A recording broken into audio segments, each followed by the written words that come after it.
Bom, meu irmão, espero que você esteja aí bem animado. Nós estamos, como você sabe, nessa série sobre sabedoria. O Guilherme tem nos prestigiado e nos abençoado muito nessa série. Vocês que acompanharam aí, excelente reflexão. E nós vamos dar continuidade a essa série de reflexões. Outros pregadores também vão participar. Nós temos outras reflexões dentro dessa série e eu tenho certeza que você, sua família, todos têm muito o que ganhar em termos de sermos cristãos mais sábios, cristãos que reconhecem o governo de Deus sobre suas vidas e suas famílias. E hoje, a propósito, o nosso tema será cultivando lares sábios. É um tema que nós vamos falar aqui e tem muito que ver dentro dessa série. Abra sua Bíblia aí comigo, Deuteronômio, o livro de Deuteronômio, o último livro do Pentateuco, né, o último livro da Torá dos judeus, Deuteronômio capítulo 6, verso 4. Nós leremos aí até o verso de número 9. Então, eu vou dar um tempo aí para você abrir a sua Bíblia. Como eu já falei, chame sua família. Eu sei que às vezes as crianças elas têm um pouco de dificuldade de participarem desse momento, mas se você puder, esteja com elas, esteja inclusive tentando explicar essa palavra para ela, na medida que ela é anunciada, porque hoje nós vamos falar muito sobre educação de filhos, nós vamos falar muito sobre educação no ambiente doméstico, e eu acho que nós temos muito que aprender sobre isso hoje juntos. Deuteronômio capítulo 6, verso 4 até o verso 9, assim diz a palavra do Senhor. Ouve, ó Israel, o Senhor nosso Deus é o único Senhor. Amarás o Senhor teu Deus de todo o teu coração, com toda a tua alma e com todas as suas forças. E essas palavras que hoje te ordeno estarão no teu coração, e as ensinarás a teus filhos, falarás a respeito delas quando estiveres sentado em tua casa, andando pelo teu caminho, quando te deitares e quando te levantares. Também as amarrarás como sinal na mão, e como faixa na testa, e as escreverás nos batentes da tua casa e nas tuas portas. Vamos orar ao Senhor, pedindo graça a Ele para que possamos comunicar a sua palavra de maneira responsável e que o Espírito Santo também fale conosco, fale com você acerca da sua vontade. Pai, em nome de Jesus, nós precisamos muito da tua ajuda. Nós precisamos do teu auxílio, do teu socorro, porque o Senhor sabe que somos os maiores empecilhos, tanto no anúncio como no entendimento da tua palavra. Mas nós contamos com o auxílio da tua graça, com a ajuda do teu Espírito, e que o Senhor, Pai, nos guie, que o teu Espírito, que é o Espírito da verdade, nos guie pelas veredas da graça, pelas veredas do discernimento, que possamos olhar para a tua palavra, ouvir a tua palavra e acolhê-la. Que ela seja penetrante, Pai, como uma espada, que ela possa discernir juntas e medulas, possa discernir alma e espírito, e que o Senhor crie uma disposição da nossa mente, mas também uma disposição do nosso coração em desejar ouvir a tua palavra, que o Espírito de Deus, o Espírito que inspirou os profetas, que inspirou a tua palavra, também esteja operando em nós, que anunciamos e também ouvimos a tua santa palavra. É a nossa oração em nome de Jesus. Amém e amém. Meu irmão e minha irmã, eu quero te convidar a refletir comigo sobre essa palavra. Nós acabamos de ler aqui um trecho do livro de Deuteronômio. Para você que não sabe, eu vou aqui reforçar isso. Deuteronômio, a palavra, o termo Deuteronômio, que é o título dessa obra, pelo menos em língua grega, e como foi transliterado, praticamente transliterado em português. Deuteronômio quer dizer Deuteronomos, outra lei ou cópia da lei. É uma referência aí a esse último livro do Pentateuco. Lembrando que o Pentateuco são os 5 primeiros livros da Bíblia. Começa com Gênesis, depois é o livro de Êxodo, Levítico, Números e finalmente Deuteronômio. Mas, não sei se você sabe, esses livros eles possuem um título diferente no seu texto original. Eles possuem um título, e os judeus têm o hábito de nomear os livros bíblicos pela primeira palavra-chave que aparece no primeiro verso de cada livro. Então, por exemplo, o livro de Gênesis é conhecido em hebraico como Bereshit, no princípio, e esse é o nome do livro, no princípio. O livro de Êxodo é conhecido entre os judeus, não como Êxodo, mas como livro de nomes, porque o texto começa dizendo, estes são os nomes das tribos de Israel. Levítico é conhecido como o livro de Vaikra, ou e chamou, porque o texto fala e chamou o Senhor a Moisés, né? E esse livro aqui, o livro de Deuteronômio, ele é conhecido como o livro das palavras, né? Porque no original hebraico, no início do texto, o primeiro verso está dizendo lá, essas são as palavras que o Senhor disse a Moisés. Isso é curioso, porque realmente Deuteronômio não é apenas o livro das palavras no seu início, ele é o livro das palavras em toda a sua estrutura. É o livro do discurso divino. É o livro em que Deus está renovando a sua aliança com Israel, quando Israel está entrando na terra prometida. Então observe, diferente das outras obras do Pentateuco, que são obras voltadas para um povo que está peregrinando no deserto, um povo que está se aliançando com Deus na peregrinação, um povo que está em fuga do Egito, essa é uma obra de um povo que não está mais em fuga. É a obra de um povo que está se assentando, está entrando na promessa, é o povo que agora começa a ter uma solidez identitária, é o povo que sabe quem é agora no Senhor e que começa a ter seu próprio território, seus próprios domínios, e o próprio Deus se envolve no sentido de ser o governante de Israel. Lembrando que aqui nesse período, né, Israel não tem rei ainda, não possui nenhum rei a não ser o próprio Deus. Isso inclusive é uma expressão que aparece recorrentemente no livro de Deuteronômio e no livro de Êxodo, Deus se afirmando como rei, regente e governador de Israel. Então, tenha isso bem claro na sua mente, que aqui Israel está entrando numa fase madura da sua relação com Deus. É uma geração que inclusive não viu, na sua maioria, o êxodo acontecendo, a Páscoa acontecendo. Depois de 40 anos no deserto, a geração que sai do Egito, na sua maioria morreu no deserto. Essa é uma geração que só tem a memória dos pais. É a geração que recebe dos pais a transmissão dos grandes atos salvadores de Deus, o que Deus fez com o seu povo quando tirou da terra do Egito. Bom, sendo o livro da Torá e o último livro da Torá e um livro de renovação pactual, o povo está se renovando a sua aliança com Deus, é também um livro de memória, é um livro de instrução pedagógica, educacional. O texto que nós acabamos de ler aqui, Deuteronômio capítulo 6, verso 4 até o verso 9, é amplamente conhecido entre os judeus como uma obra, um trecho confessional da fé monoteísta judaica. Monoteísta no sentido de ser uma declaração de fé no único Deus, Javé ou Yavé, o único Deus de Israel. O que é curioso é que os judeus chamam esse trecho, inclusive, com um nome específico, eles chamam esse texto de Shema. Shema em hebraico quer dizer escute, ouça, no imperativo, exatamente como começa aí o verso 4, ouve, escuta, ó Israel. Então observe que esse é um texto convocatório, é um texto instrucional, é um texto didático, é um texto que evoca a instrução do Senhor. Mas antes de falar disso, eu quero chamar a sua atenção para um evento que aconteceu no Evangelho de Marcos. Lá no Evangelho de Marcos, capítulo 12, verso 28 até o verso 30, diz que um grupo de escribas se achega a Jesus. Sim, Jesus. E aí eles fazem a seguinte pergunta a Jesus. Em Mateus 12, verso 28. Se você quiser abrir, você pode abrir, senão eu vou ler agora para você. E aí os escribas fazem a seguinte pergunta a Jesus. Qual é o principal de todos os mandamentos? Jesus responde exatamente com Shema. Jesus responde com Deuteronômio capítulo 6, verso 4. O principal é: ouve, ó Israel, o Senhor nosso Deus é o único Senhor. Amarás, pois, o Senhor teu Deus de todo o teu coração, de toda a tua alma, de todo o teu entendimento e de toda a tua força. Então observe, gente, que o texto de Deuteronômio é um texto, além de ser exaltado por Jesus como o grande mandamento, né? E depois ele vai dizer que o segundo, igual a esse, é amar o teu próximo como a ti mesmo. Observe que esse texto é um texto que ele tem um caráter confessional para Israel. Ele tem um caráter catequético. Isso é muito interessante. Muita gente pergunta por que a Igreja Esperança é tão insistente na sua confissão de fé, né? Por que nós fazemos questão que as pessoas passem por um programa formativo e depois façam uma confissão pública de fé? Porque desde tempos imemoriais é uma característica do povo de Deus fazer declarações públicas, confissões públicas da fé que ela possui. Israel aqui tem uma revelação muito objetiva sobre Deus. Inclusive uma revelação que era diferente de qualquer outra nação do mundo antigo. Qual era a grande revelação que Israel experimentou? Desde a experiência dos patriarcas, passando pelo Êxodo, a grande experiência de Israel foi que Deus é um.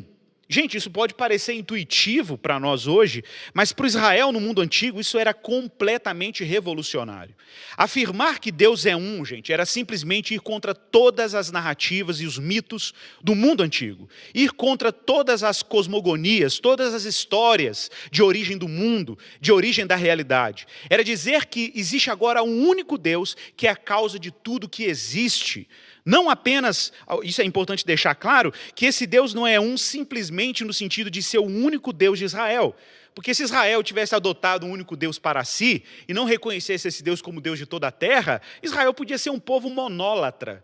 Um povo que tinha um único Deus ou um único ídolo. Não é isso que está em jogo aqui. O que está em jogo aqui, o que é revolucionário aqui, e lembrando que monolatria, ou seja, o culto a um único ídolo, não era uma novidade no mundo antigo. Na cultura egípcia, por exemplo, haviam adoradores de Aton. Aton era um deus egípcio que exigia a devoção única e exclusiva a ele. Não, o que está em jogo aqui é o monoteísmo. É a afirmação que Deus é um, não apenas para Israel, que só existe um único Deus que governa toda a terra. Isso é muito revolucionário no mundo antigo. Isso é radical no mundo antigo. Mas observe, de novo, o tom do Shema. Ouve, Israel, o Senhor nosso Deus é um. Ele é único. Ele já começa com uma evocação. Escute, Israel. Shema. Só para você ter uma ideia de como em Deuteronômio o tema da instrução e do ensino e da escuta, o tom de Deus se colocar, ou Moisés se colocar diante do povo como um mestre, né, e Deus instruindo por meio de Moisés o povo, dá um caráter pedagógico à obra, é você só perceber que o termo Shema e as suas variantes, o termo escuta, ouça, aparece 82 vezes no livro de Deuteronômio. Então observe que o livro tem esse tom convocatório, tem esse tom de instrução e tem esse tom pedagógico ao longo de toda a obra. Mas aí, para você entender o núcleo da obra de Deuteronômio e a gente conseguir trabalhar o Shema e falar das implicações disso para a educação, olha que interessante aqui o livro de Deuteronômio mesmo. Você pode voltar alguns capítulos para trás, capítulo 4, verso 5. Olha o que diz aí no capítulo 4, verso 5. Que interessante isso aqui. Deus está aqui, ou melhor, né? Deus e Moisés, em nome dele, diz assim, Deuteronômio capítulo 4, verso 5. Eis que eu lhes tenho ensinado estatutos e juízos, como o Senhor meu Deus me ordenou, para que vocês os cumpram na terra que passarão a possuir. Portanto, guardem e cumpram essas leis. Porque isso será o quê? Observe o trecho aqui. Porque isso será a sabedoria e o entendimento de vocês aos olhos do povo, ou dos povos, que ouvindo todos esses estatutos, dirão, de fato este grande povo é gente sábia e inteligente. Pois que grande nação há que tenha deuses tão chegados a si, como o Senhor ou como Yahvé, o nosso Deus, todas as vezes que o invocamos? E que grande nação há que tem estatutos e juízos tão justos, como toda esta lei que hoje eu lhes proponho. Então somente tenham cuidado e guardem bem a sua alma, para que vocês não se esqueçam daquelas coisas que seus olhos têm visto, e assim elas não se afastem do seu coração todos os dias da sua vida. Agora atenção, vocês também contarão isso aos seus filhos e aos filhos dos seus filhos. Olha que interessante esse quadro aqui. Esse texto é considerado um dos núcleos do livro de Deuteronômio. Deus está dizendo para Israel, olha, Moisés está dizendo em nome de Deus também, né? Essa lei, esses estatutos serão a vossa sabedoria. Pessoal, quero chamar a atenção de vocês para esse detalhe, tá? Um detalhe muito importante. Qual é o detalhe? Israel é um povo livre. Israel é um povo salvo, é um povo resgatado. Deus se moveu graciosamente, independente de qualquer obediência, qualquer piedade de Israel, mas por causa dos compromissos que Deus firmou em aliança com os patriarcas, Deus está engajadíssimo em salvar Israel da tirania egípcia e levá-los para uma terra que Deus prometera aos patriarcas. Veja bem, Deus está comprometido com isso e a sua graça é o fato de Israel ter sido redimido. Mas a graça de Deus não apenas liberta Israel do Egito, a graça de Deus também está educando um povo a viver dentro dos limites que Deus prescreve na sua palavra. E aí você diz assim, ué, então Israel sai de uma condição de escravo para estar de novo na condição de escravo? Observe, não existe essa ideia, uma ideia moderna, de que liberdade é viver uma vida completamente sem regras. Ao contrário, liberdade é saber exatamente como operar na vida. Liberdade é saber quais são os limites que Deus prescreveu, que são limites que fazem com que o homem, o ser humano, floresça inteiramente perante Deus e perante a humanidade. A lei de Deus aqui não é uma antítese da liberdade. A lei de Deus aqui não é uma contraposição àquele Deus que está libertando o seu povo. Escravidão seria Deus lançar o povo ao seu bel prazer, lançar o povo à sua própria vontade. Existe maior inferno do que isso? Do que Deus olhar para o homem e dizer para ele, seja feita a tua vontade? Né? Na verdade, o nosso interesse é que seja feita a vontade de Deus. E quanto mais o nosso coração descobre a segurança de viver na vontade de Deus, mais livre nós nos tornamos. Então Deus não está legislando ou instruindo e educando o povo de Israel porque Ele quer cercear a liberdade de Israel. Ao contrário, Deus quer preservar, Deus quer instruir o povo para aprender a desfrutar plenamente da sua liberdade como um povo que não está mais sob a tirania de Faraó. Então esse é um povo confessional.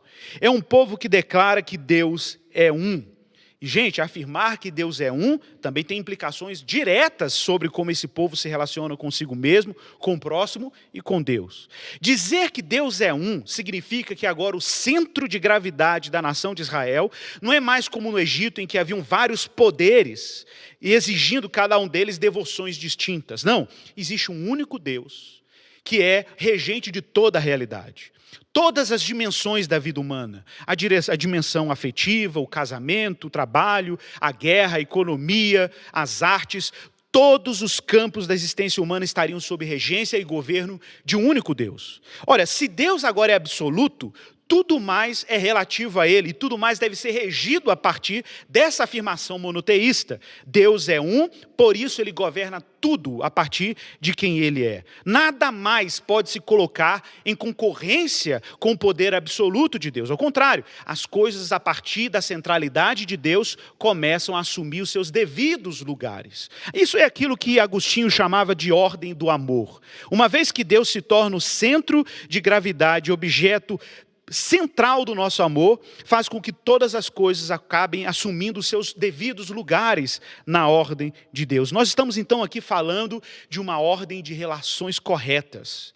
As relações que nós temos com as coisas começam a ser temperadas, dosadas, afinadas a partir de um Deus que se torna o centro de gravidade. Então Deus agora é um. Israel tem aqui uma declaração doutrinária, você viu isso? Deus é um.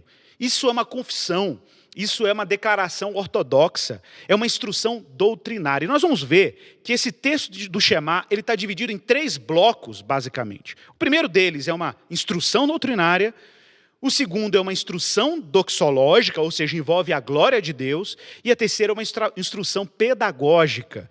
Então esse trecho que nós lemos está dividido em 3 blocos, ou 3 eixos. Primeiro é uma afirmação sobre Deus, segundo, como nós respondemos a essa afirmação e a esse conhecimento de Deus, e terceiro, como que nós reproduzimos e formamos pessoas a partir dessa realidade. Então observe que agora, já no verso 5, é dito, logo depois de afirmar que Deus é um. Tudo bem, Deus é um. Cognitivamente, intelectualmente, eu entendo que Deus é um. Eu assento e concordo com isso. Eu consinto com essa afirmação doutrinária. Eu concordo com aquilo que nós declaramos lá na Igreja de Esperança, que Ele é o nosso único consolo na vida e na morte. Mas quais são as implicações disso? O que isso exige de mim? Olha, isso exige amor. Verso 5. Amarás o Senhor teu Deus de todo o teu coração, com toda a tua alma e com todas as suas forças. Não basta consentimento intelectual. Não basta concordar teologicamente que Deus é um. Não basta afirmar que nós cremos no único Deus que é tripessoal, Pai, Filho e Espírito Santo. Não basta declarar publicamente que eu creio em Jesus, que Ele é o meu Senhor, meu Salvador. Isso exige algo mais intencional da nossa parte. Isso exige a nossa vida por inteiro. Exige uma resposta de glorificação e devoção a quem Ele é. É amar a Deus. Afirmar que Deus é um exige amar um único Deus e se devotar inteiramente a Ele. De que maneira? Inteiramente, com todo o teu coração, com toda a tua alma e com todas as tuas forças. Olha, isso me faz lembrar um trecho que eu amo das Institutas da religião cristã de João Calvino. Quando João Calvino vai falar sobre a doutrina cristã e o evangelho, e ele diz o seguinte: é necessário que a doutrina penetre em nosso peito. Então não basta a gente fazer confissão de fé. É necessário que a doutrina penetre em nosso peito e chegue até os nossos costumes, e de tal modo nos transforme que ela não nos seja infrutífera. Evangelho cuja eficácia deveria penetrar nos afetos mais íntimos do coração, 100 vezes mais do que as frias advertências dos filósofos, e assim encontrar sede na nossa alma e nos afetar e afetar o homem em sua totalidade. Observe como que para o reformador João Calvino, a doutrina tem que ter implicações profundas. Ela precisa alcançar estruturas psicológicas, estruturas afetivas. Ela precisa alcançar o desejo, a disposição para amar a Deus e desejá-lo. E ela deve afetar a totalidade da existência humana. Então não basta a confissão, apesar de que ela é fundamental. Observe, o texto começa com uma instrução divina. Israel, Deus é um, mas isso tem implicações. Lembra lá de Paulo em Romanos capítulo 10? Se com a tua boca confessares Jesus como Senhor e no teu coração creres que Deus o ressuscitou dentre os mortos, será salvo. Então é confessar e receber no coração e amar a Deus a partir dessas dimensões internas, mas não apenas internas. Olha que interessante, o texto diz que você tem que amar a Deus de uma determinada maneira. Amar a Ele com todo o teu coração. Observe o kol, né? Aqui em hebraico é kol, com todo, é abrangente. Nenhuma parte do coração pode ser um território, sabe, distanciado desse amor de Deus. Todo o coração, lev, em hebraico, a disposição, o desejo interno, a inclinação, a devoção, inteiramente dedicado a amar a Deus. Mas também amar o Senhor com toda a tua alma, kol nafshecha, com toda a sua existência, com toda a sua vida, com toda a sua identidade. Tudo que você é, precisa amar o Senhor. Bom, aqui você poderia dizer, não está bom não, Igor? Não, não está bom. Dizer que Deus é um e afirmar que Deus é um tem implicações ainda mais radicais. O texto diz que você também tem que amá-lo com todas as tuas forças. Olha, amar a Deus com todas as tuas forças, e o termo aqui no original hebraico é interessantíssimo. Os tradutores têm até certa dificuldade de traduzir, porque a palavra que está aí no original é a palavra meod. Meod pode ser traduzido como muito, né? Quando a Bíblia fala e viu Deus que era muito bom o homem, o termo que está lá é meod, né? Com todo o seu muito, com todos os seus recursos, com todo o seu empenho, com toda a sua força. Então, que interessante, Deus está nos convidando para amá-lo em nível profundo, intrapsicológico, na nossa estrutura interior, amá-lo com aquilo que nós desejamos, com o nosso coração, mas esse amor precisa atingir a nossa existência, a nossa vida, o nosso ser, mas ele precisa se expressar em empenho, em engajamento, em serviço, em compaixão, em doação, em recursos. Ele se desdobra para além da mera afeição ou da mera disposição interna, apesar de que o texto também exige amor nesses níveis, mas ele precisa ser expresso, ele precisa ser apresentado para além do indivíduo. Então nós temos aqui uma instrução doutrinária, repito, Deus é um, uma confissão. Nós temos uma instrução de como amar e responder a essa doutrina, amar a Deus com todo o coração, com toda a alma e com todos os recursos. Mas também temos uma instrução pedagógica. Interessante isso. Interessante pensar que Deus está educando Israel a viver como um povo sob seu governo. Interessante pensar que o povo que foi salvo está sendo instruído e discipulado pelo próprio Deus a absorver um estilo de vida que encontra consonância com o governo de Deus. Interessante pensar que, em grande medida, o que Jesus Cristo faz à nova aliança não é apenas tirar o indivíduo do inferno ou reconciliá-lo com Deus. O que Jesus Cristo está fazendo por meio do seu evangelho é também educar e instruir pessoas para viverem em consonância com os princípios de governo do seu reino. Jesus nos matriculou numa escola em que Deus está nos educando a viver de acordo com os seus preceitos e a sua sabedoria. E essas palavras, verso 6, que hoje te ordeno. Quais palavras? Lembra? Esse é o livro das palavras. O que Deus, no final das contas, está ensinando a Israel é viver a partir de outro modelo de existência. Ora, vamos pensar um pouco aí na nossa vida prática, no nosso dia a dia.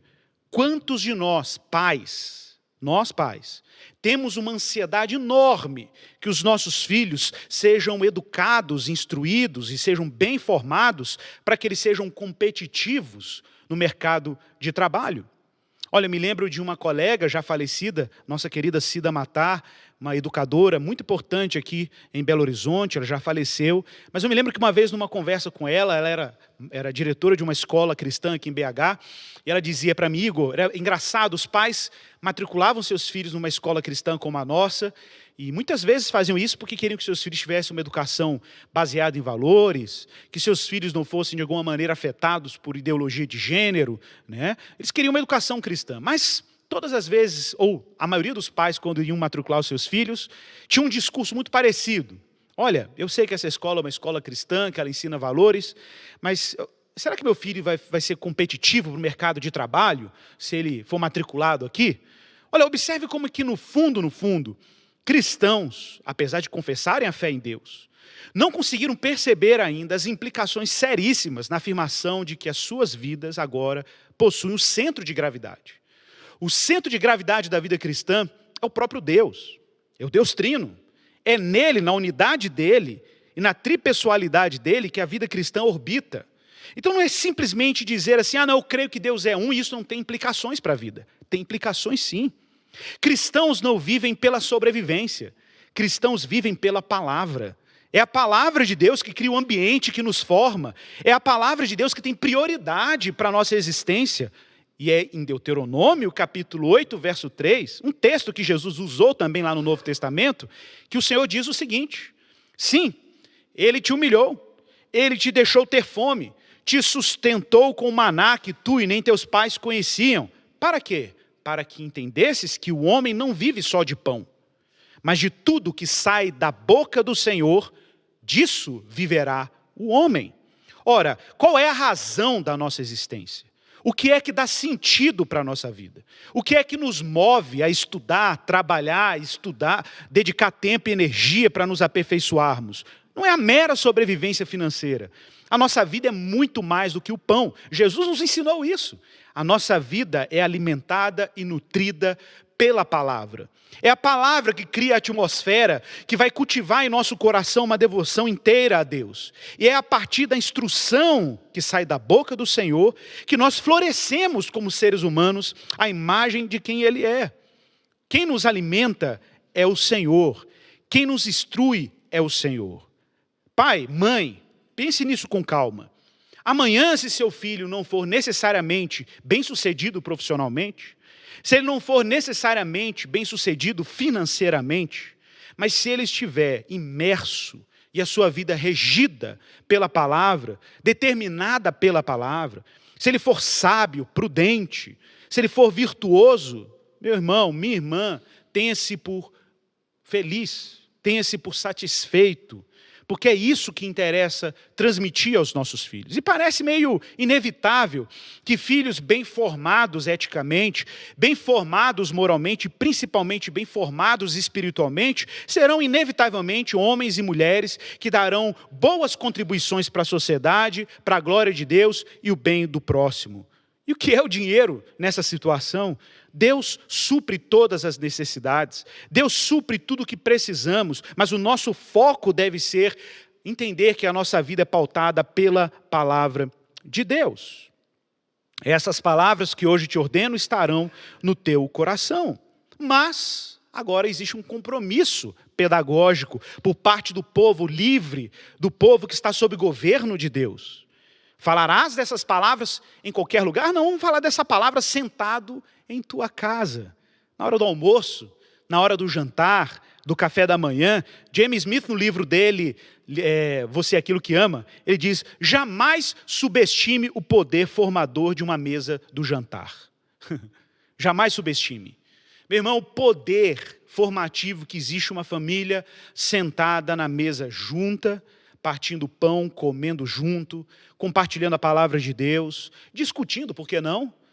Discutindo, resolvendo questões domésticas na mesa do almoço e do jantar, nenhum problema nisso. Agora, o que não pode faltar na nossa mesa do jantar, além da comida, naturalmente, é boa apreciação da graça de Deus, senso de gratidão, orações, confissões de fé, leituras bíblicas. Nada te impede, meu irmão, nada te impede, família. No café da manhã, de você chamar os seus filhos na mesa, na hora de comer o seu bacon, ali o seu ovo mexido, tomar o seu café com leite, interromper aquele momento, abrindo as escrituras e lendo um salmo, lendo um trecho da palavra do Senhor. Eu louvo a Deus porque lá em casa meu filho, ele vive brigando para poder ler a Bíblia de manhã, lá na mesa. Não, eu que vou ler o salmo. Gente, que bênção do Senhor a gente vê do nosso filho exigindo isso. Isso é riqueza, isso para mim é prosperidade no último grau possível para um ser humano. Ver os nossos filhos na mesa da nossa casa, desejando aprender a palavra de Deus, orando o Pai Nosso, orando o Shema, orando um salmo que ele memorizou, ou que nós memorizamos e fazemos questão de entoar em nossa mesa. Sim, a mesa de nossas casas pode ser um lugar muito importante para a gente ter e ver aquela igreja que nós queremos hoje e queremos amanhã. Olha, imagine a seguinte situação. Imagine você chegando numa obra, ok? Numa obra, e tem dois pedreiros ali trabalhando. Um deles está ali esculpindo uma pedra, um bloco de pedra, e aí você chega para perto dele e pergunta: o que você está fazendo? E ele vai dizer: olha, eu estou trabalhando aqui para construir, para fazer esse bloco o mais cúbico possível. E aí você vai e pergunta para o outro: e você, o que você está fazendo? Ele está fazendo a mesma atividade. Ele vai e responde: eu estou construindo uma catedral. Olha, depende da perspectiva. Você pode estar preocupado hoje em construir um lar feliz, mas não se esqueça que todos nós estamos trabalhando para construir uma igreja, uma catedral. Gestos que podem parecer muito simples, como filhos ao redor da mesa orando e entoando cânticos ao Senhor, é parte de um bloco que nós estamos fazendo para compor a igreja que nós queremos. E podemos ser mais intencionais nisso. Mas o texto continua, você vai falar dessa palavra não é apenas na mesa, vai falar dessa palavra também andando pelo teu caminho.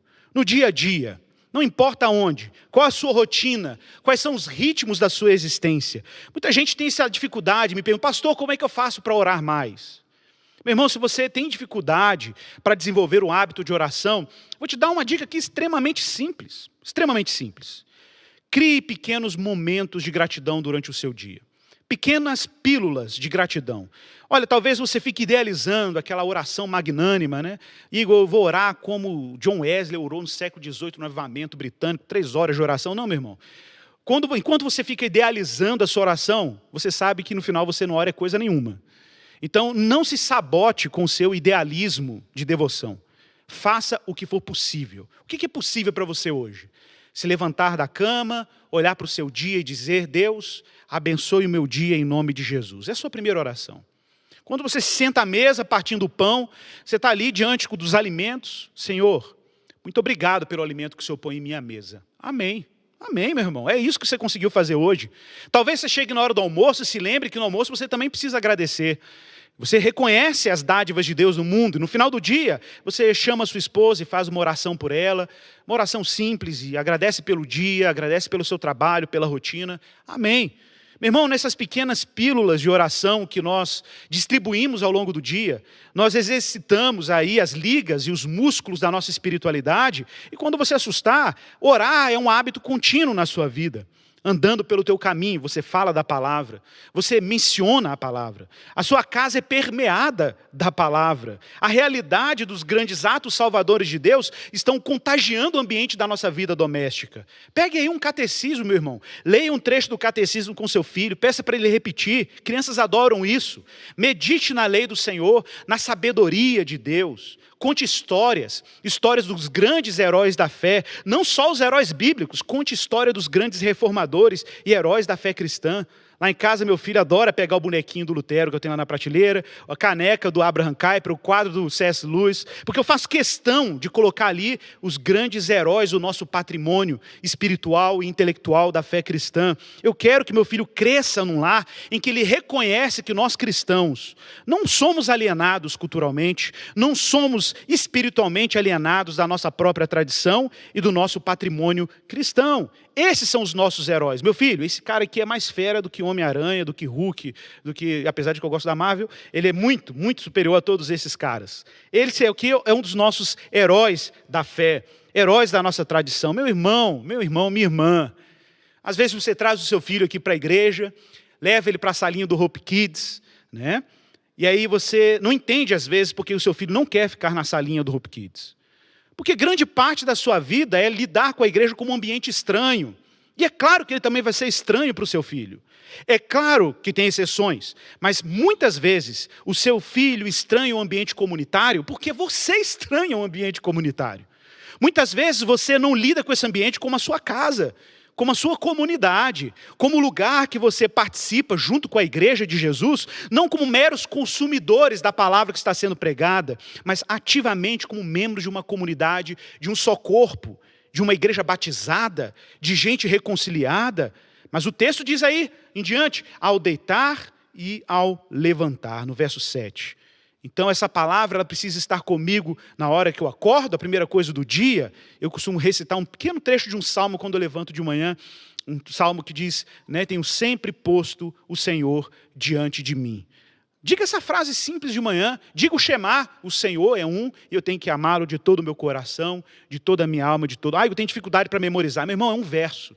Se você citar esse verso num papelzinho, na beira da sua cama, todos os dias, um dia ele vai fazer parte de quem você é, parte da sua existência, vai ser aquele recurso que você tem sempre à mãos na hora da tentação, para lembrar quem é o seu Deus. Ore o Pai Nosso. Poucos cristãos se exercitam nisso, traumatizados com reza da igreja católica, acham que aquilo é mecânico. Não, meu irmão, ore o Pai Nosso. É a oração que o Senhor nos ensinou. Ore pausadamente, medite em cada sentença. Naquele dia que você não tiver o que dizer para Deus, traga esses textos para dentro de casa, chame seus filhos para perto, entoe cânticos com eles. A primeira coisa e a última coisa que nós temos que lembrar no nosso dia são as palavras da aliança, os termos do pacto que Deus firmou com a sua igreja. No verso 8, diz aí que você também tem que amarrar essas palavras como sinal na tua mão, como faixa na sua testa. Isso aqui é para mim extraordinário. Porque isso aqui, amarrar na mão, claro, os judeus depois criaram ali os filactérios, né? Que eles amarravam um trecho de Deuteronômio 6,4 literalmente no braço. Mas é curioso pensar que a mão, instrumento do labor, do nosso trabalho, meio pelo qual a gente também obtém o nosso pão, ele deve ser de alguma maneira disciplinado por essa palavra, né? Como faixa na sua testa, a nossa percepção de mundo, a maneira como nós pensamos a vida e como nós testemunhamos publicamente essa palavra. Não importa, meu irmão, coloque lá um versículo bíblico na parede da sua casa. Minha casa é cheia de coisa colada nas paredes, porque a gente educa os filhos em casa, mas também tem lá, né, a gente está nessa série aí do Hope Kids sobre fruto do Espírito, e está lá, né, uma laranjinha, a Juliana recortou, com cada gominho um fruto do Espírito, e as crianças vão participando, elas vão escutando aquilo. Pessoal, a gente tem aí um desafio educacional. E eu quero já deixar bem claro isso, que grande parte dessa tarefa não é necessariamente das mães, ok? Eu vou dizer para vocês que, na minha percepção, nós pais deveríamos protagonizar a educação cristã dos nossos filhos. A nossa casa deveria ser regida prioritariamente por nós, homens, os pais. Porque nós temos essa função mesmo, educação educativa, formativa. Eu quero forjar no meu filho, não apenas uma compreensão afetiva do mundo, eu quero ensinar para ele como lidar com suas afeições, com suas tensões internas, como ele se apresenta publicamente, como ele lida com o convívio social, como ele não precisa ser vingativo e dar vazão o tempo inteiro aos impulsos internos. Eu quero moderar suas pulsões, quero cultivar no meu filho uma vida virtuosa. Irmãos, nós somos governados pela palavra de Deus. Abraham Kuyper dizia que há ordenanças de Deus para regular os nossos pensamentos, ordenanças de Deus para regular a nossa imaginação e ordenanças de Deus para regular toda a vida humana. Cristãos foram chamados para viver na graça de Deus, sob o governo de Deus. Bom, quero que você abra sua Bíblia em 2 Timóteo, capítulo 3, verso 14.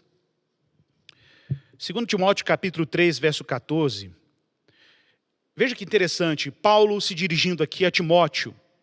Timóteo, um jovem, seu aprendiz, de alguma maneira seu discípulo, um jovem que estava aprendendo a exercer o ministério, já estava exercendo o presbiterato da igreja.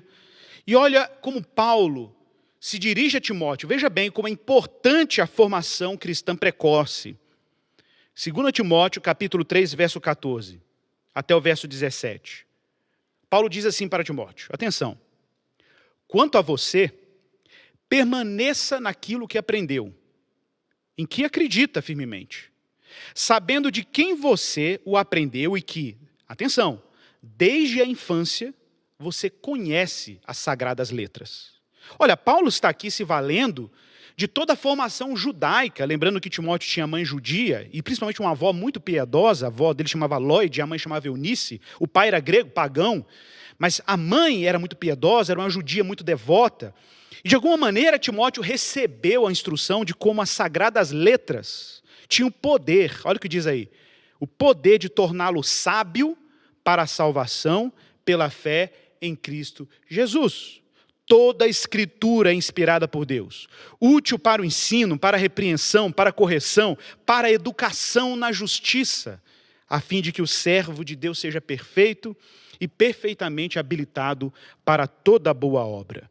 Timóteo, então, aqui está sendo trazido à sua memória a sua formação precoce, prematura nas Escrituras.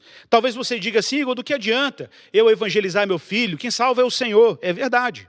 Eu acho até muito perigoso quando cristãos acham que educar filhos é hiperproteger filhos. É colocar os filhos dentro de uma redoma, né, protegendo eles do mundo, protegendo eles da vida comum. Né? Eu tenho muita preocupação com isso, de fato. Porque há muita gente que ainda acha que educar os filhos hiperprotegendo é uma maneira de guardá-los do mundo. Meu irmão, não tem jeito. Mais cedo ou mais tarde, o seu filho vai ter que se deparar com a queda, nele mesmo. Com a depravação total nele mesmo, para que ele possa, de alguma maneira, recorrer ao Salvador e descobrir que ele não é confiável. Mas até lá, nós vamos trabalhar para oferecer o que for possível de subsídio. Primeiro, para evangelizar os nossos filhos. E segundo, para que os nossos filhos possam crescer em sabedoria e vida virtuosa. Imagine, se Timóteo não tivesse tido essa formação, ele teria pouco material, inclusive, para exercer o ministério dele. Minha função é educar o meu filho. A sua função, educar e instruir o seu filho no caminho da sabedoria. Amanhã, o que Deus vai fazer com isso não é mais problema nosso. É claro que é uma tarefa do próprio Deus, mas que nossos filhos cheguem à idade adulta, equipados para que Deus possa instrumentalizá-los conforme a sua vontade. Mas agora eu quero falar para você, pai. Eu quero que você, pai, abra a sua Bíblia. Pai, você, pai, o homem da casa. Eu quero que você abra a Bíblia comigo em Provérbios capítulo 4, versículo 1, o livro da sabedoria bíblica. Eu quero que você escute aqui, que coisa magnífica a figura do pai. Eu sei que muitos de nós, da minha geração, infelizmente nós tivemos pais muito fracos. Infelizmente. Alguns tiveram o privilégio de ter um bom pai, um pai presente, um pai que se envolvia com as questões da casa, um pai que se posicionava moralmente, espiritualmente. Mas isso é coisa rara. A maioria de nós aqui somos sobreviventes.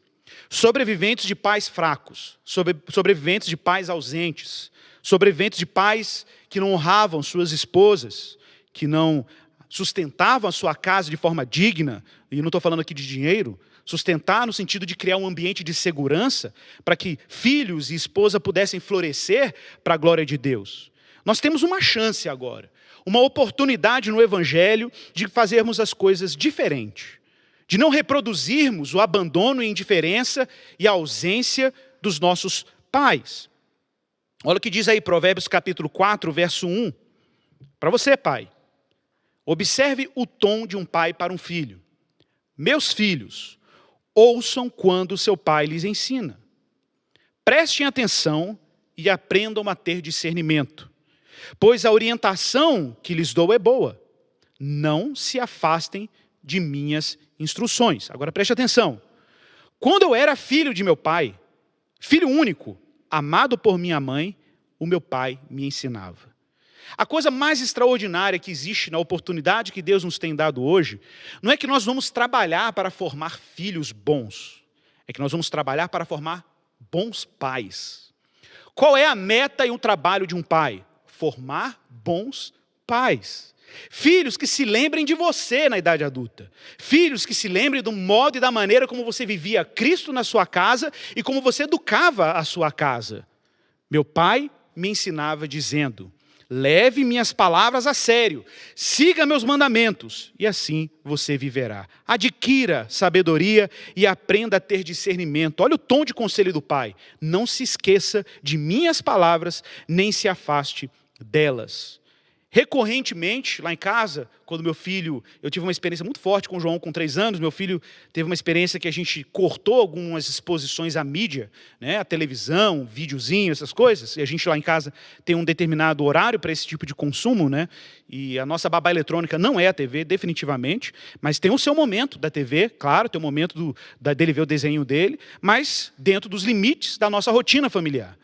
Eu me lembro que uma vez, quando a gente implementou essa política lá em casa, meu filho teve uma crise de abstinência, assim. Ele caiu no chão, gritando, esperneando, porque a gente cortou a TV. E eu falava assim: Juliana, deixa, isso aqui é igual drogado. Isso aqui é comunidade terapêutica. Deixa ter a crise de abstinência, que daqui a pouco acostuma. E eu pegava ele, olhava para o olho dele, as lágrimas caindo, falava assim: meu filho, olha para mim aqui, olha para o papai, olha para o papai. E eu dizia assim para ele: aprenda a lidar com as suas frustrações. Eu falei nesses termos. Está sentindo um negócio ruim aí? Então aprenda a lidar com essa dor. Porque é assim que é a função do pai. A função do pai é instruir o seu filho para que ele aprenda a processar a frustração. Que ele aprenda a processar o não, que às vezes chega implacavelmente contra a sua própria vontade. Eu não quero criar um filho frouxo, não quero criar um filho infantil, eu quero criar um filho que seja um homem e que saiba governar a sua casa, proteger a sua esposa, saiba levar patrimônio moral para dentro da sua casa e, acima de tudo, que tenha Deus como centro de gravidade da sua existência e não a sua própria vontade. Que saiba abrir mão do seu querer por um bem maior, que é o próprio Deus. Olha, o que está sendo proposto aqui, pessoal? O que está sendo proposto aqui nesse texto de Deuteronômio não é uma casa tomada por práticas legalistas, religiosas e rigorosas. Não. O que está sendo dito aqui nesse texto é uma casa cuja rotina, atenção, é afetada e reproduz o amor e a devoção a Deus. Uma casa que tem Deus como centro das suas rotinas, das suas práticas, dos seus ritmos, das suas prioridades. Um lar que é um microcosmo, uma pequena demonstração do que é o reino de Deus lá fora. A responsabilidade formativa na casa fica em cargo da família. E o Shema, Deuteronômio, termina dizendo sobre isso. Você vai colocar essas palavras nos umbrais das suas casas e nas suas portas. Por quê? Porque quando o israelita ia para a vida pública ou voltava para a vida privada, o Deus que governa lá fora é o mesmo Deus que governa aqui dentro. Não existe espaço aqui para secularização, para achar que a nossa fé não tem implicações públicas. Eu não estou formando meu filho para ser comportado em casa. Eu estou formando meu filho para viver Deus e a realidade de Deus integralmente, inteiramente, em casa e fora de casa, no ambiente público. Então é convocar os filhos para orar, é criar um ambiente formativo. A nossa casa tem que estar cheia de versículos nas paredes, a nossa casa precisa ter menções, livros espalhados pelos cômodos, a gente precisa investir em literatura, boa literatura cristã e boa literatura cultural também, que os nossos filhos tenham experiências de gratidão, que eles coloquem a mão na terra, que eles coloquem a mão na arte, a mão na tinta, que eles consigam desfrutar do alimento com um centro de interesse em Deus, o coração cativado por quem Ele é. A ideia, irmãos, é que nós possamos convidar os nossos filhos a se maravilharem com as Escrituras, com os grandes contos da humanidade. Quero lembrar você, pai, mãe, O Hope Kids, que é o projeto de educação cristã aqui da Igreja Esperança, tem produzido semanalmente um material didático para a formação cristã das famílias. E eu quero aqui te exortar em nome de Jesus e te admoestar. Você, pai, que tem recebido esse material na sua casa e não tem feito absolutamente nada com ele, eu quero te pedir que você tenha aí um pouco de sensibilidade quanto à sua responsabilidade. É um tom pastoral mesmo. A ideia aqui é que você seja desafiado e desafiada a pegar esse material que é feito com muito carinho por uma equipe de pedagogos aqui da igreja e tem todas as instruções, passo por passo, como você aplica aquele material na educação dos seus filhos. A gente tem recebido muito pouco retorno dos pais quanto ao uso desse material. E eu queria muito que você experimentasse a partir dessa semana o uso desse material cristão e desse feedback aos professores da sua experiência. Para que você entenda que a nossa ideia aqui não é que você seja um mero consumidor de conteúdo teológico da Igreja Esperança, mas que você entenda que a nossa igreja tem um projeto de formação cristã e de discipulado para que as nossas famílias floresçam para a glória de Deus. Ensine os seus filhos, meu irmão, no caminho que se deve andar. Ensine o seu filho, pai, chame aí a família para a responsabilidade. Vamos aprender junto. Ah, pai, você agora de uma hora para outra decidiu fazer isso? Sim, de uma hora para outra decidi me arrepender e assumir minha função como educador da minha casa, como instrutor da minha família, como catequista da minha família. Eu quero educar os meus filhos no Evangelho. Não adianta, meu irmão, se você vive como um homem secular e só bate o cartão aqui no domingo, mas no ambiente da sua casa você é um homem secular. A sua vida é secularizada. O seu coração não está habitando ao redor de Deus. Deus não é a grande sombra da sua casa. A grande sombra da sua casa é a ansiedade. A grande sombra da sua casa é seu projeto de carreira. A grande sombra da sua casa é sua afeição. Mas quando Deus se torna o centro de gravidade da nossa existência, meus irmãos, a casa floresce. A casa floresce a partir da realidade de Deus. Isso implica em convidar os nossos filhos a ouvir dessa palavra ao deitar, ao levantar, andando pelo nosso caminho, na porta de casa, entrando e saindo para a vida, porque é isso que implica a vida centrada em Deus. Amém, pessoal? Deus abençoe a todos, que Deus te conceda, a você, essa família, a graça de Deus necessária para que a gente cultive famílias centradas na realidade de Deus. Famílias que são sábias, famílias virtuosas, em que todos estão envolvidos nessa belíssima tarefa de não subestimar a mesa da nossa casa, nem o caminho, nem a rotina, nem os tempos que Deus determinou pela sua palavra. Que Deus nos ilumine e nos abençoe. Nós vamos ter agora o momento da nossa ceia. Eu vou pedir que você aí prepare os seus elementos, traga os elementos aí, o pessoal do louvor já vai estar aqui entoando um cântico, vai lá, pega o seu suco de uva, o seu vinho, o seu pão, separa os elementos, nós vamos cear juntos como família, como igreja, para a glória do Senhor.